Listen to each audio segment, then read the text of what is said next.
आइए बाबू, आज हम लोग सीखते हैं balanced chemical equation.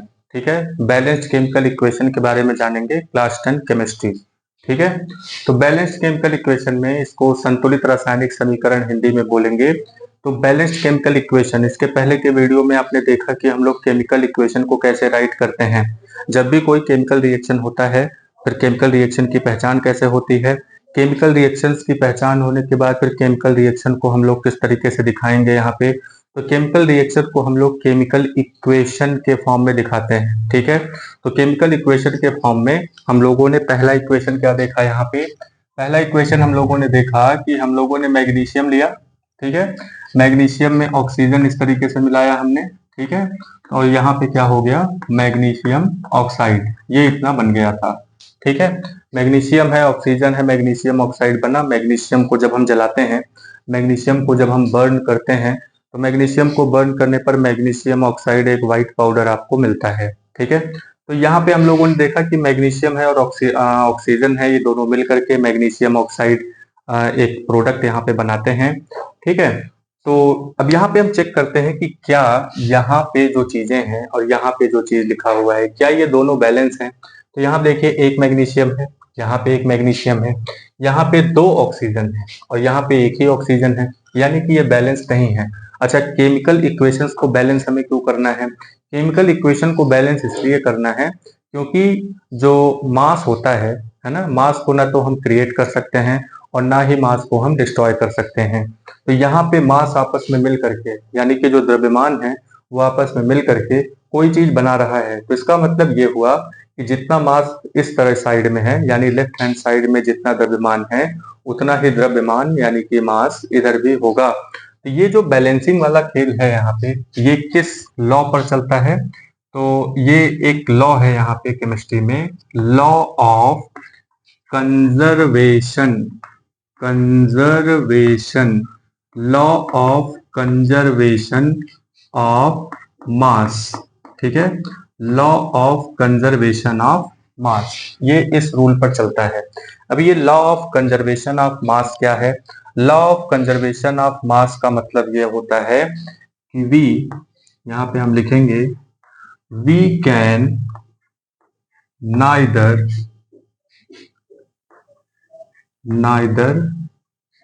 Create nor destroy mass. ठीक है, हम क्या, दुनिया की कोई भी चीज, पूरे ब्रह्मांड की कोई चीज जो है, वो मास को ना तो क्रिएट कर सकती है और ना ही उसे डिस्ट्रॉय कर सकती है। ठीक है, तो जितनी चीजें थी हैं और आगे भी उसी तरीके से रहेंगी, ऐसा साइंटिफिक कॉन्सेप्ट कहता है। ठीक है, कि जितना मास इस यूनिवर्स का था पहले, उतना ही अब भी है और उतना ही आगे भी रहेगा। बस मास यहाँ पे एक फॉर्म से दूसरे फॉर्म में कन्वर्ट होता है, ये डिस्ट्रॉय नहीं हो सकता। यानी कि मास को हम डिस्ट्रॉय नहीं कर सकते, जैसे हम एनर्जी को डिस्ट्रॉय नहीं कर सकते। ठीक है, तो यहाँ पे मास कंजर्वेशन का जो यहाँ पे रूल लगता है, तो मास कंजर्वेशन में यहाँ पे हमने देखा कि यहाँ पे एक मैग्नीशियम है, यहाँ पे ऑक्सीजन है, यहाँ पे मैग्नीशियम ऑक्साइड है। अब इसे हमें करना है बैलेंस। ठीक है, क्या करेंगे बाबू, इसको हमें करना है बैलेंस। ठीक है, मैग्नीशियम ऑक्सीजन, तो यहाँ पे हमने देखा कि बैलेंस नहीं है, तो इसके लिए हम क्या करेंगे, सबसे पहले ये जो फार्मूला यहाँ पे लिखा हुआ है, इसमें तो बिल्कुल छेड़छाड़ आप नहीं कर सकते। तो सबसे पहले यहाँ पे हम क्या करेंगे कि इनको एक प्रोटेक्शन बॉक्स में बंद कर देंगे। बैलेंस करने से पहले जितनी भी चीजें यहाँ पे हैं, ठीक है, इनको कुछ इस तरीके से बंद कर दिया जाएगा। ठीक है, अब ये बंद हो गया पूरी तरीके से। इसका मतलब ये हुआ कि जो बॉक्स के अंदर है, इसको बिल्कुल भी छू नहीं सकते। तो हम क्या कर सकते हैं इसमें, बस ये जो मॉलिक्यूल्स हैं यहाँ पे, इनके नंबर को यहाँ पे बढ़ा सकते हैं। 1 ले सकते हैं, 2 ले सकते हैं, 4 ले सकते हैं, 15, 20, 50 जो भी ले सकते हैं, लेकिन फार्मूला के अंदर हम चेंज नहीं कर सकते। ठीक है, ये ध्यान में रखेंगे। चलिए हम कोशिश करते हैं इसको बैलेंस करने की। ठीक है, तो जरा यहाँ पे देखिए ध्यान से, यहाँ पे हमें दिख रहा है कि यहाँ पे एक मैग्नीशियम है, एक मैग्नीशियम यहाँ भी है, बहुत अच्छी बात है, ये तो बैलेंस हो गया। यहाँ पे लेकिन 2 ऑक्सीजन है और यहाँ पे क्या है, यहाँ पे एक ही ऑक्सीजन है, तो हम क्या करेंगे कि यहाँ पे हम 2 लगा देते हैं ऐसे करके। ऑक्सीजन को बैलेंस करने के लिए देखो MgO अगर 2 बार हो गया तो 2 बार ऑक्सीजन आ गया कि नहीं, लेकिन साथ में Mg भी तो 2 बार आ गया, यहाँ पे मैग्नीशियम भी 2 बार आ गया। तो हम यहाँ पे क्या करेंगे कि ये जो मैग्नीशियम है यहाँ पे, मैग्नीशियम को भी हम यहाँ पे इधर कहीं पे कुछ नहीं चेंज करेंगे, सीधे यहाँ पे सामने सामने बस चेंज होगा। तो यहाँ पे कितना आ गया 2 मैग्नीशियम, ठीक है। तो यहाँ पे 2 मैग्नीशियम हो गया और उसके बाद 2 MgO, ये सब इक्वेशन यहाँ पे बैलेंस हो गया। चलिए हम लोग इसके पहले वाले वीडियोज में एक और इक्वेशन हम लोग पढ़े थे कि जिंक है, हमने क्या किया था कि जिंक लिया, जिंक ग्रेन्यूल जो लिया गया था उसको हम लोगों ने किस चीज में डाला था, सल्फ्यूरिक एसिड में। किस चीज में बाबू, सल्फ्यूरिक एसिड में। तो जिंक को सल्फ्यूरिक एसिड में जब हमने डाला तो यहाँ पे हमें क्या मिला, जिंक सल्फेट। क्या मिल जाएगा, जिंक सल्फेट, ठीक है। प्लस उसमें क्या निकल रहा था, हाइड्रोजन गैस। तो यहाँ पे हम लिख लेंगे हाइड्रोजन, ठीक है, हाइड्रोजन, ये लिख लिया हमने, ठीक है। तो ये तो था यहाँ पे वर्ल्ड इक्वेशन, इतनी घटना होते हुए हमने देखा, ठीक है।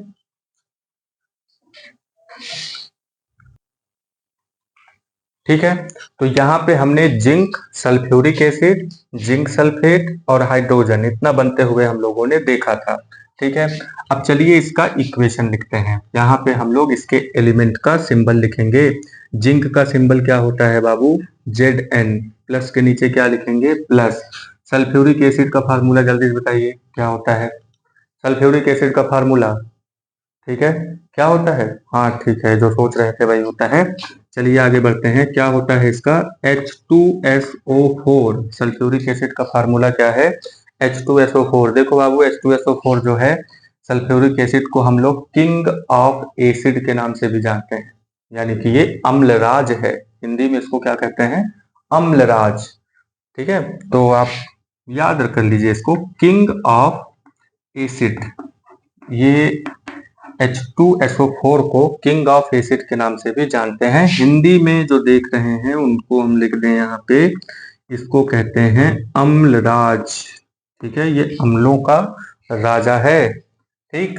एरो बना लेते हैं, तो यहाँ पे क्या लिख लेंगे, जिंक सल्फेट।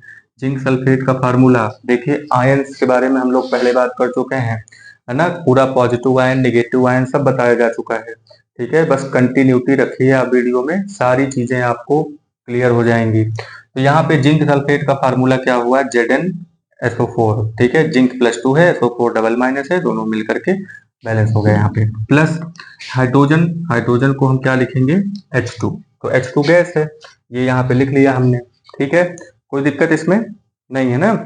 चलिए आप यहाँ पे law of conservation of mass हम लोग निकालते हैं, ठीक है। यहाँ पे V की जगह पे आप मास भी लिख सकते हैं, मास can neither be created not be destroyed, इतना आप लिख सकते हैं, ठीक है। तो V करके हमने लिखा कि हम लोग कुछ भी कर लें, ठीक है, मास को ना तो हम क्रिएट कर सकते हैं और ना ही उसको डिस्ट्रॉय कर सकते हैं, ठीक है। चलिए यहाँ पे देखते हैं, यहाँ पे जिंक है, सल्फ्यूरिक एसिड है, चलिए इसको बैलेंस करते हैं। तो बैलेंस करने के लिए अभी अभी क्या बताया हमने, सबसे पहले ये जितनी भी चीज है इसको आप एक बॉक्स में, मैजिकल बॉक्स में बंद कर दीजिए। और ये ऐसा मैजिक है, मैजिकल बॉक्स है कि इसको आप तोड़ नहीं सकते, यानी कि इसमें आप कोई चेंज नहीं कर सकते, ठीक है। तो चलिए चेक करते हैं कि क्या यहाँ पे सारी चीजें बैलेंस हैं। तो यहाँ पे देखिए जिंक है, एक एक एलिमेंट को बैलेंस करेंगे। यहाँ पे एक जिंक है, यहाँ पे भी एक जिंक है, ओके, बहुत अच्छी बात है। यहाँ पे 2 हाइड्रोजन है, यहाँ पे भी 2 हाइड्रोजन है, बहुत अच्छी चीज है। और यहाँ पे एक सल्फर है, यहाँ पे एक सल्फर है, यहाँ पे 4 ऑक्सीजन है, यहाँ पे भी 4 ऑक्सीजन है। अरे वाह, ये तो बैलेंस हो गया। तो यहाँ पे हम क्या लिख देंगे कि बैलेंस्ड, बैलेंस्ड इक्वेशन, ये क्या हो गया, बैलेंस्ड इक्वेशन हो गया, ठीक है। ये समझ में आया। तो zinc plus sulphuric acid, zinc sulphate plus hydrogen, ठीक है। इसको देखिए, इसके लिए प्रैक्टिकल हम लोगों ने इसके पहले फिगर में जो एक्टिविटी आपको दी गई थी, एक कोनिकल फ्लास्क था, उसमें आपने जिंक ग्रेन्यूल डाला, उसमें सल्फ्यूरिक एसिड था, ठीक है, तो दोनों का रिएक्शन हुआ, हाइड्रोजन गैस निकला। हाइड्रोजन गैस को हम लोगों ने टेस्ट किया, जिसको पॉपअप टेस्ट के नाम से जानते हैं। इन सब चीजों के बारे में हम लोगों ने बात कर लिया है। चलिए कुछ और एग्जाम्पल यहाँ पे हम लोग देखते हैं जो जिसको बैलेंस करना है। ठीक है, चलिए नेक्स्ट नंबर पे आते हैं। तो इसको आई होप कि आपको ये कुछ बातें जो हुई हैं अभी अभी ये थोड़ा बहुत समझ में आया होगा। अब हम लोग अगला इक्वेशन देखते हैं जिसको हमें बैलेंस करना है। ठीक है, तो बैलेंस करने के लिए हम यहाँ पे कई सारी चीजों का यूज करते हैं, और जो मैजिकल बॉक्स है वो तो बिल्कुल ध्यान में रखेंगे उसको। चलिए एक और इक्वेशन लेते हैं। यहाँ पे मान लीजिए यहाँ पे हमने लिया आयरन। ठीक है, क्या लिया बाबू? आयरन। और उसको डाल दिया हमने किसमें? आयरन को हमने डाल दिया एसिड में। आयरन को किस चीज में?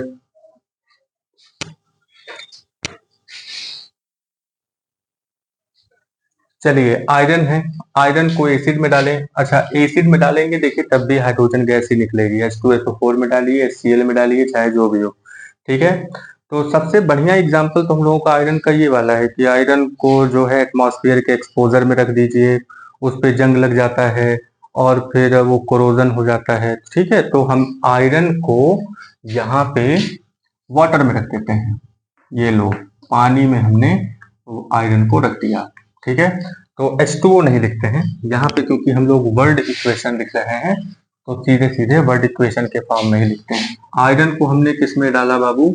वाटर में। ठीक है, तो क्या बन जाता है यहाँ पे? आयरन को वाटर में डालते हैं तो यहाँ पे बन जाता है आयरन ऑक्साइड। ठीक है, क्या बन जाएगा? Iron oxide. जैसे मैग्नीशियम के साथ था तो मैग्नीशियम ऑक्साइड, वैसे ही आयरन को वाटर में डाला हमने तो यहाँ पे आयरन ऑक्साइड बन गया। ठीक, और क्या यहाँ पे होता है? यहाँ पे हाइड्रोजन गैस बनती है। ठीक है, हाइड्रोजन, तो यहाँ पे लिख लेंगे हाइड्रोजन।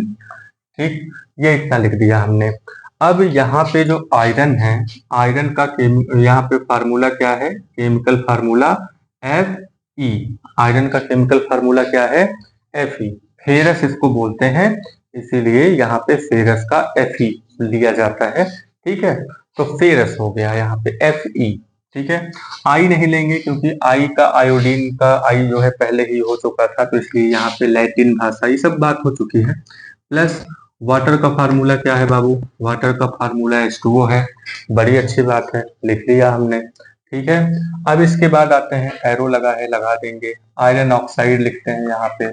आयरन ऑक्साइड क्या है? Fe3O4। ठीक है, इसको मैग्नेटाइट भी बोलते हैं। ठीक है, आयरन मैग्नेटाइट इसको बोलेंगे। आयरन है ना, ये काले रंग का होता है। फेरस मतलब कि ये जो आयरन ऑक्साइड यहाँ पे है इसको फेरिक ऑक्साइड भी बोलते हैं। ये काले रंग का होता है, काले रंग का मटेरियल है। ठीक है, प्लस यहाँ पे हम लोग ले लेते हैं हाइड्रोजन। हाइड्रोजन को H2 लिखते हैं, तो ये लिख लिया हमने।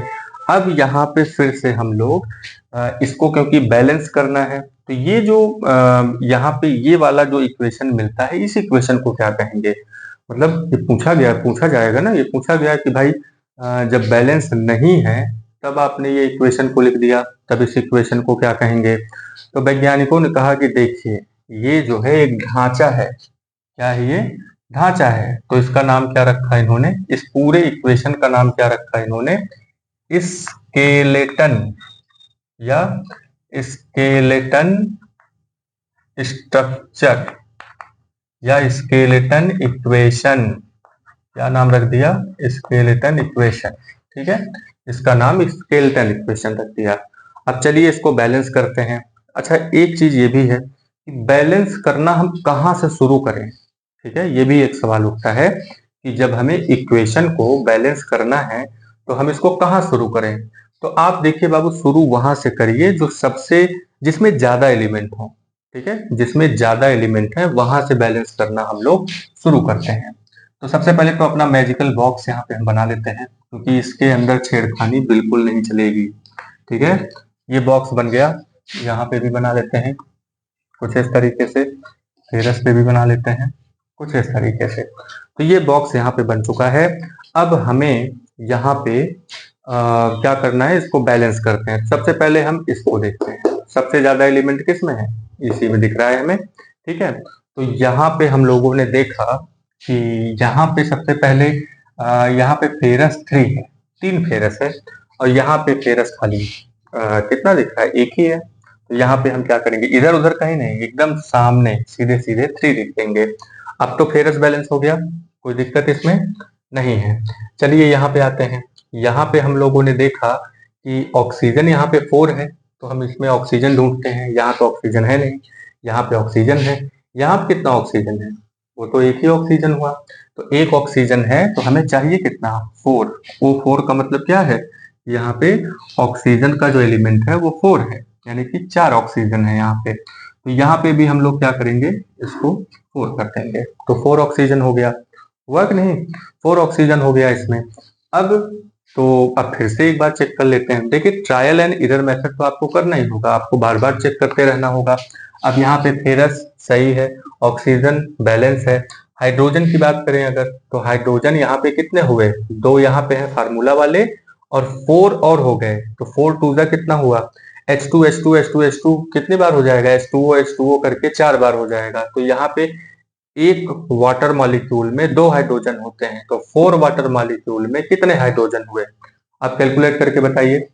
एक वाटर मॉलिक्यूल में 2 हाइड्रोजन होते हैं, एक वाटर मॉलिक्यूल में 2 हाइड्रोजन होते हैं, तो 4 वाटर मॉलिक्यूल में कितने हाइड्रोजन होंगे, तो 4 टू जा कितना हुआ, 8। तो कितना हो जाएगा, 4 टू जा 8।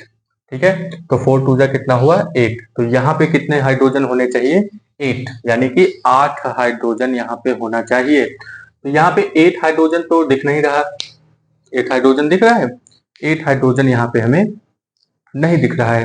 तो यहाँ पे हम क्या करेंगे, 8 हाइड्रोजन करने के लिए यहाँ अंदर कुछ नहीं करेंगे, यहाँ बाहर आप लिख दो 4। तो 4 टू जा 8 हुआ कि नहीं, 4 टू जा 8 हो गया। अब ये जो रिएक्शन यहाँ पे बना है, इसको हम कहेंगे बैलेंस्ड केमिकल इक्वेशन, क्या कहेंगे, बैलेंस्ड केमिकल इक्वेशन। ठीक, इतना क्लियर हुआ। चलिए एक और एग्जांपल लेते हैं। एक और एग्जांपल में जैसे यहाँ पे एक लेते हैं कि नाइट्रोजन, क्या लेते हैं, नाइट्रोजन प्लस हाइड्रोजन। ठीक है, नाइट्रोजन प्लस हाइड्रोजन। नाइट्रोजन और हाइड्रोजन को जब यहाँ पे मिक्स किया जाता है तो यहाँ पे हमें मिलता है अमोनिया। ठीक है, क्या मिल गया बाबू, अमोनिया।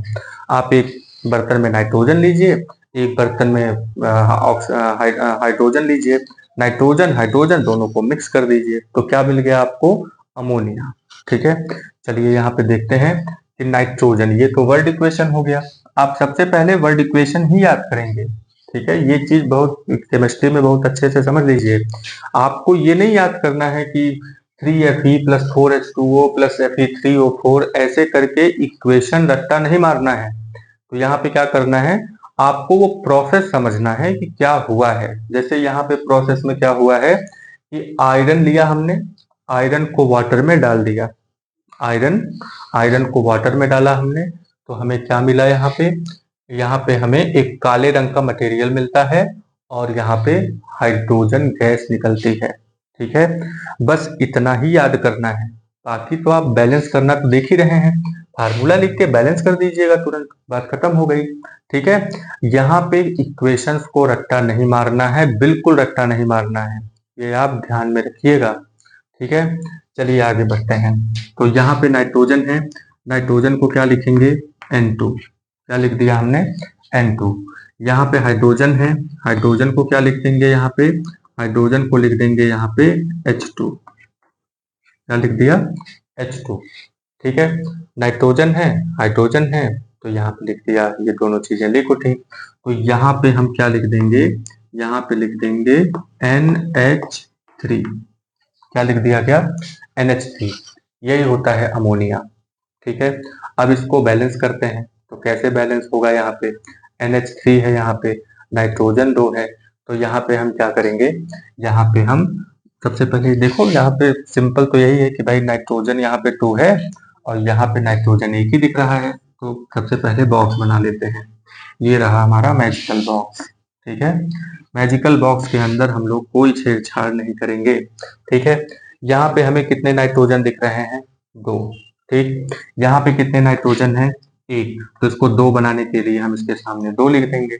ठीक है, लेकिन अब हुआ क्या कि यहाँ पे नाइट्रोजन तो 2 हो गया, लेकिन यहाँ पे हाइड्रोजन जो है वो डिसबैलेंस हो, मतलब हाइड्रोजन कितने हो गए? 3 2 जा 6, 3 2 जा 6।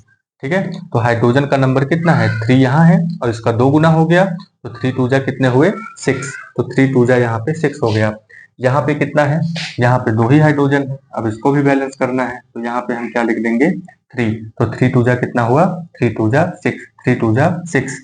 ठीक है, तो यहाँ पे नाइट्रोजन है, हाइड्रोजन है, नाइट्रोजन और हाइड्रोजन को जब हम मिलाते हैं तो यहाँ पे क्या बन जाता है बाबू? यहाँ पे बन जाता है अमोनिया। ठीक है, तो अमोनिया को बैलेंस करने के लिए हम लोग यहाँ पे क्या करेंगे? अमोनिया को बैलेंस करने के लिए सबसे पहले हमने नाइट्रोजन देखा जो यहाँ पे 2 है, यहाँ पे नाइट्रोजन को 2 तो हमने कर दिया, लेकिन हाइड्रोजन यहाँ पे जो है 6 हो जाता है, तो हाइड्रोजन को बैलेंस करने के लिए यहाँ पे हम 3 लिख देते हैं। ठीक है, ये बैलेंस हो गया। ओके, आगे बढ़ते हैं, एक और एग्जाम्पल ले लेते हैं। ये सब बहुत छोटे छोटे बेसिक एग्जाम्पल हैं जो आपको याद रखना है। ठीक है, जहां कहीं भी आपसे इस तरह से एग्जाम्पल पूछे, फटाफट एग्जाम्पल दे दीजिए। ठीक है, चलिए एक और एग्जाम्पल लेते हैं। जैसे यहाँ पे हम वुड लेते हैं, लकड़ी। ठीक है, वुड लिया आपने, प्लस इसको जला दिया। जलाने का मतलब इसमें हमने ऑक्सीजन दे दिया। जैसे ही इसको जलाएंगे तो हमें क्या मिल जाएगा? यहाँ पे हमें यहाँ पे मिल जाएगा कार्बन डाई ऑक्साइड। क्या मिल गया? Carbon dioxide plus heat, heat energy मिल जाती है। ठीक है, तो यहाँ पे वुड है, ऑक्सीजन, जब उसको जलाते हैं तो ये इतना रिएक्शन होता है, तो आपको खाली इतना ही याद करना है, ऐसे ही याद करना है। ठीक है, अब इसको हम लोग केमिकल रिएक्शन में आते हैं, इसको थोड़ा सा स्पेसिफाई करते हैं। तो वुड जो है इसको हम कहते हैं कार्बन, तो यहाँ पे सी हो गया, या चारकोल ऐसा कुछ। तो यहाँ पे इसको जब हम बर्न करेंगे तो यहाँ पे क्या निकल करके आएगा? वुड चारकोल है, ये चारकोल की बात हो रही है। अभी मत कहिएगा लकड़ी में तो सेलुलोज होता है, ऑक्सीजन होता है, ये होता है, वो होता है। ठीक है, तो ये वुड चारकोल की बात हो रही है, तो यहाँ पे हमने कार्बन ले लिया। ठीक है, अब यहाँ पे कार्बन में हमने मिला दिया ऑक्सीजन। अभी अभी ये रिएक्शन पीछे लिखा गया था, तो कार्बन है, ऑक्सीजन है, तो यहाँ पे कार्बन डाइऑक्साइड का फार्मूला क्या है? इतना तो पता ही होगा, CO2 है, प्लस यहाँ पे हीट। तो हीट तो हमें बैलेंस करना नहीं है, हमें बैलेंस करना है ये वाली चीज। ठीक है, तो चलिए चेक करते हैं कि क्या यहाँ पे सब कुछ बैलेंस है। तो यहाँ पे कार्बन है, ऑक्सीजन है, सब कुछ तो बैलेंस है, कोई दिक्कत नहीं है, तो इसको सीधे सीधे लिख देंगे कि भाई ये तो बैलेंस है ना। जैसे एग्जाम में कभी कभी क्या होता है, आपसे कह देगा कि बैलेंस करो। ठीक है, बैलेंस्ड इक्वेशन। ठीक है, आपसे कहता है कि बैलेंस करो, और आप जो है बैलेंस करने जाते हैं, पता चला कि सारी चीजें बराबर मिलती हैं। जब बराबर मिलती हैं तो आप सोचते हैं कि ऐसा कैसे हो सकता है कि सारी चीजें बराबर हो जाएं, है ना, कुछ ना कुछ तो इसमें चेंज करना ही पड़ेगा। तो आप जबरदस्ती वहां पे कोई न कोई इधर उधर बढ़ा चले जाते हैं, तो गड़बड़ हो जाता है, वहां पे नंबर कट जाएगा। आपको ये बिल्कुल ध्यान रखना है, अपने कॉन्सेप्ट पे आपको बिल्कुल लगे रहना है, बिल्कुल रहना है। तो यहाँ पे आपको देखना है कि यहाँ पे कार्बन, ये सब चीजें जब बराबर हो गई, मास कंजर्वेशन का लॉ भी यही कहता है कि सारी चीजें, यानी कि रिएक्टेंट और प्रोडक्ट की तरफ जो है मास यहाँ पे कंप्लीट है, तो यहाँ पे आपको कोई चेंज और नहीं करना है। ठीक है, जबरदस्ती यहाँ पे कोई चेंज नहीं करेंगे, ये ध्यान में रखेंगे। चलिए नेक्स्ट हेडिंग लिखते हैं हम लोग, कुछ और सिंबल्स के बारे में हम लोग जानते हैं, जानकारी लेते हैं। अच्छा ये बताइए, क्या यहाँ पे ऐसी कोई जानकारी मिल रही है कि ये फेरस किस स्टेट में होगा?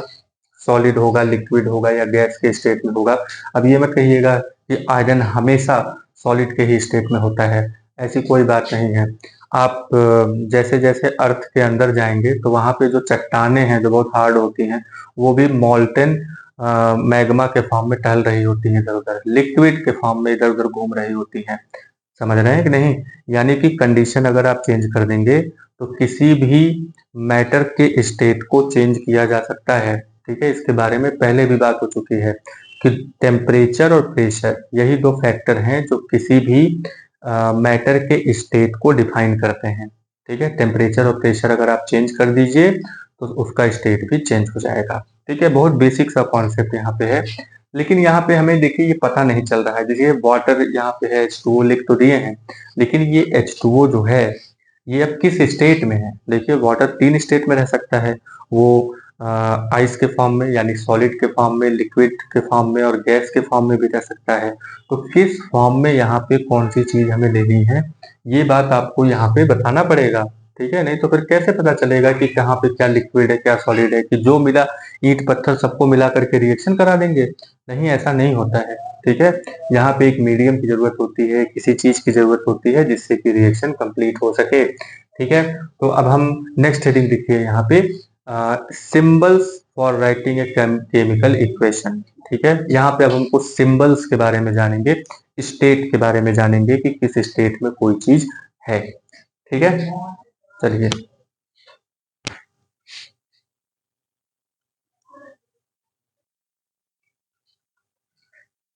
चलिए हम लोग symbol of physical state right कर लेते हैं। तो ये बताइए कि मैटर के कितने स्टेट होते हैं? बिल्कुल ठीक। तो कितने स्टेट होते हैं यहाँ पे? एक होता है सॉलिड स्टेट। ठीक है, सॉलिड स्टेट भी लिख दें, चलो सॉलिड स्टेट। दूसरा होता है लिक्विड स्टेट। ठीक है, दूसरा हो गया लिक्विड स्टेट। तीसरा हो गया गैस, गैसियस स्टेट। ठीक है, तो यहाँ पे हो गए 3 तरह के स्टेट। तो अगर कोई चीज सॉलिड स्टेट में है तो उसके लिए ब्रैकेट में S लिख देते हैं, कोई चीज लिक्विड स्टेट में है तो उसके लिए ब्रैकेट में L लिख देते हैं, कोई चीज यहाँ पे गैसियस स्टेट में है तो उसके लिए यहाँ पे हम G लिख देते हैं। ठीक है, इतना समझ में आया? और एक और होता है यहाँ पे एक्वस।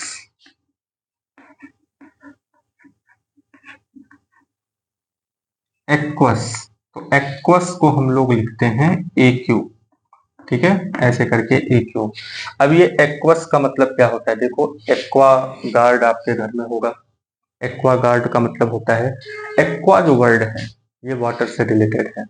एक्वा वर्ड जहां कहीं भी आप देखेंगे वो वाटर से रिलेटेड होगा। ठीक है, इसे एक्वा गार्ड एक एग्जांपल रख लीजिए। ठीक है, जैसे एक्वेटिक एनिमल, एक्वा वर्ड में जैसे एक है यहाँ पे एक्वा गार्ड। ठीक है, या फिर एक्वेटिक एनिमल। ठीक है, या फिर एक्वेटिक प्लांट। ठीक है, ये सारे वर्ड आपने देखा। तो यहाँ पे एक्वेटिक एनिमल, एक्वेटिक प्लांट, तो ये जो एक्वा वर्ड है ये AQ इसके लिए यहाँ पे हम लिखते हैं। तो ये AQ वर्ड हम कहाँ यूज करेंगे, कब यूज करेंगे? तो यहाँ पे हम लिख लेते हैं कि when the reactant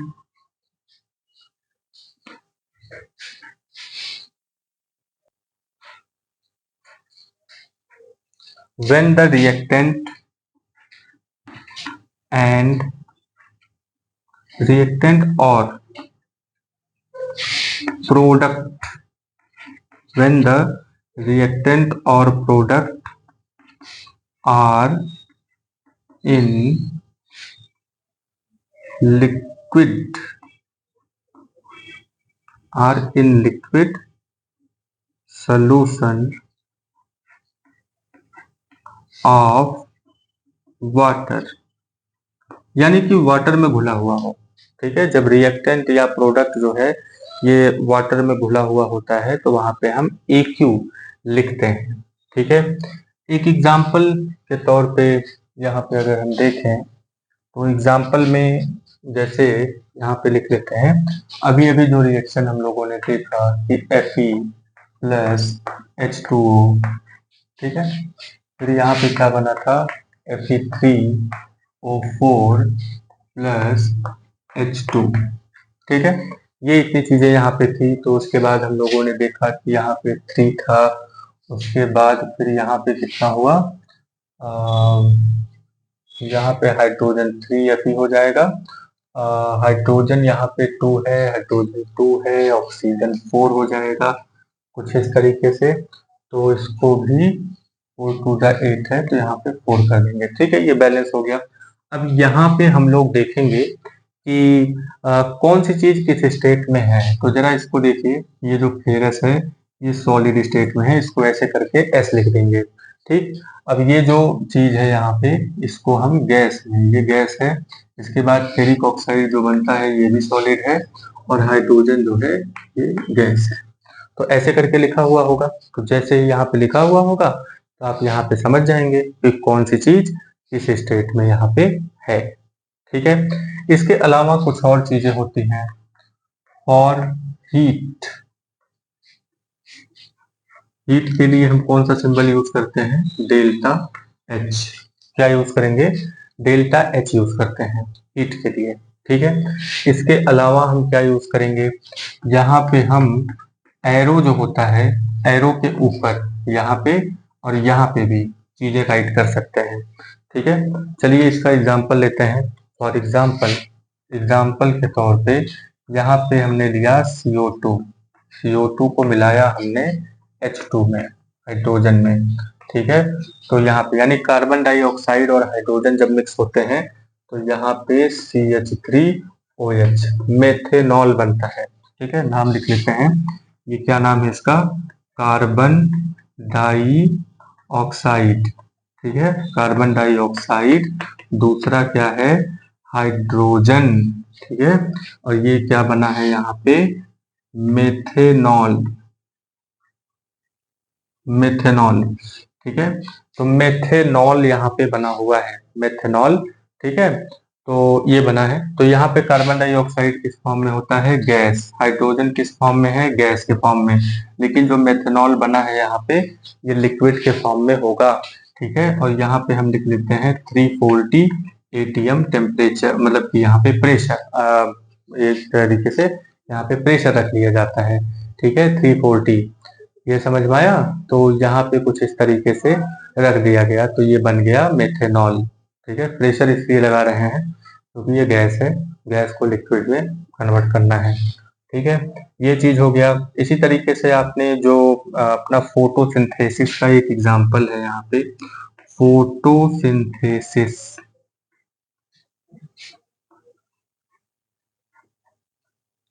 ठीक है, क्या लिखेंगे यहाँ पे, फोटोसिंथेसिस। तो फोटोसिंथेसिस के लिए,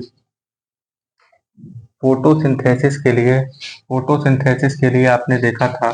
तो फोटोसिंथेसिस में यहाँ पे क्या चीजें थी, फोटोसिंथेसिस में हम लोगों ने देखा कि कार्बन डाइऑक्साइड, क्या क्या चीजें होती है वो पहले हम लोग वर्ड इक्वेशन में याद कर लेते हैं, नहीं तो आप लोग याद ही नहीं कर पाते, तो ये दिक्कत हो जाती है। तो सबसे पहले यहाँ पे क्या क्या चीजें होती है, carbon dioxide, carbon dioxide हवा से ले लिया। ठीक है, वाटर ले लिया जमीन से। ठीक, इसके बाद बना दिया यहाँ पे ग्लूकोज, क्या बना दिया, ग्लूकोज बना दिया, प्लस वाटर बना दिया, प्लस ऑक्सीजन बना दिया। ऑक्सीजन बाई प्रोडक्ट के फॉर्म में बनता है, ऑक्सीजन। ऊपर एरो दिखा देते हैं, गैस। ठीक है, तो गैस के फॉर्म में निकल जाती है। अच्छा, यहाँ पे एक और सिंबल भी देख लीजिए, यहाँ पे एक और सिंबल यूज करते हैं ऐसे। तो ये है गैस के फॉर्म में, कि गैस के फॉर्म में बन करके उड़ गया। और दूसरा सिंबल है ऐसे, ऐसे मतलब डाउन होना। डाउन का मतलब सोल्यूशन में नीचे बैठ जाना, नीचे बैठने का मतलब यहाँ पे बना है प्रेसिपिटेट। क्या बना है, प्रेसिपिटेट। इसके बारे में आगे बात होगी, प्रेसिपिटेट के बारे में। ठीक है, चलिए यहाँ पे कार्बन डाइऑक्साइड है, CO2 आपने ले लिया, प्लस वाटर है, H2O ले लिया हमने। ठीक है, इसके बाद यहाँ पे ग्लूकोज है जिसको C6H12O6 ले लेंगे, प्लस वाटर है जिसको हमने H2O ले लिया, प्लस ऑक्सीजन को यहाँ पे लिख दिया O2। ये इतना हो गया। ठीक है, 6 कार्बन है, बैलेंस कर दीजिए, 6CO2 हो गया। H2O यहाँ पे 6 चल रहा है, तो यहाँ पे 6H2O कर लेंगे, 6H2O इधर, 6O2 इधर। ठीक है, तो ये यहाँ पे बैलेंस हो गया। इसके बाद यहाँ पे ये जो एरो है, एरो के ऊपर कुछ और जानकारी यहाँ पे लिख देते हैं। तो यहाँ पे क्या लिखेंगे, सनलाइट, क्या लिखते हैं, सनलाइट। ठीक है, यानी कि सूर्य की रोशनी जो है, सूर्य की रोशनी से यहाँ पे ये सारी चीजें चल रही हैं। इसके बाद नीचे क्या होता है, ये सारी प्रक्रिया होती कहाँ है, ये सारी प्रोसेस कहाँ होती है, क्लोरोफिल में। कहाँ पे हो जाएगी, क्लोरोफिल में।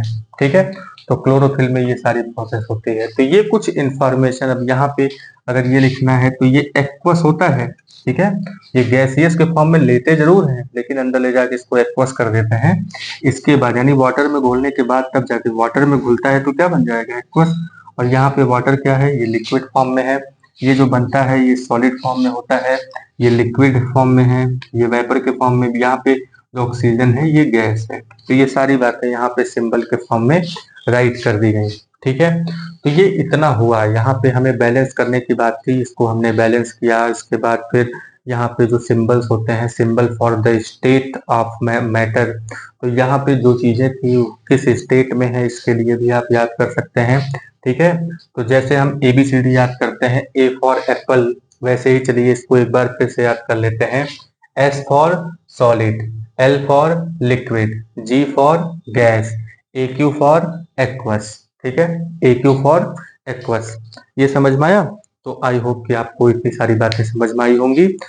नेक्स्ट वीडियो में हम लोग सबसे पहले कुछ एग्जाम्पल लेंगे बैलेंस करने वाला।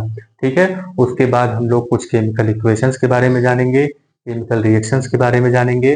ठीक है, तो टाइप ऑफ केमिकल रिएक्शंस, ये आपकी अगली हेडिंग है, उसको डाल लीजिए। ठीक है, मिलते हैं नेक्स्ट वीडियो में। आप वीडियो को लाइक करिए, सब्सक्राइब करिए। ठीक है, और लोगों से भी सब्सक्राइब करिए, ज्यादा से ज्यादा सब्सक्राइब करवाइए लोगों से। तब तक के लिए जय हिंद।